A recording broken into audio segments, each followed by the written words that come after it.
Hi అండి, welcome back to our channel Shailu styles and vlogs. మేము ఈరోజు కాణిపాకం వచ్చామండి. ఇక్కడ వినాయకుడు స్వయంభూగా వెలిసిన వినాయకుడు అండి. స్వయంగా వెలిసిన వినాయకుడు అని అంటారండి.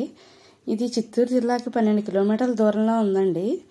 తిరుపతి వెళ్ళిన ప్రతి ఒక్కరూ కూడా వినాయక దేవాలయానికి తప్పకుండా దర్శనం చేసుకుంటాకు వస్తూ ఉంటారండి.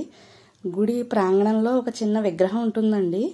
ఇక్కడే కొబ్బరికాయ కొట్టుకుని వాళ్ళందరూ ఇక్కడే కొబ్బరికాయ కొట్టుకుని గుడి లోపలికి వెళ్తారండి. ఇక్కడ వినాయకుడు రోజు రోజుకి పెరిగి ఆయన మహిమ చూపిస్తున్నాడండి. దానికి నిదర్శనంగా 50 సంవత్సరాల వెండి కవచం కూడా ప్రస్తుతం సరిపోవట్లేదంటండి స్వామివారికి. మన హిందువులు ఏ పని మొదలుపెట్టినా ముందుగా వినాయక పూజ చేస్తే శుభం కలుగుతుందని ప్రజల నమ్మకం అండి. స్వామివారి విగ్రహం కొంచెం నీటిలో మునిగి ఉంటుందండి. ఎంత తవ్వినా తుది మాత్రం కనిపెట్టలేకపోయారండి. ఇక్కడ స్వామివారికి ఇంకొక పేరు ఉందండి. అదే సత్య ప్రమాణాల దేవుడు అంటారండి. ఎందుకంటే ఎవరైనా అబద్ధాలు చెప్తే కాణిపాకంలో ప్రమాణం చేస్తారా అని సవాల్ చేస్తూ ఉంటారండి.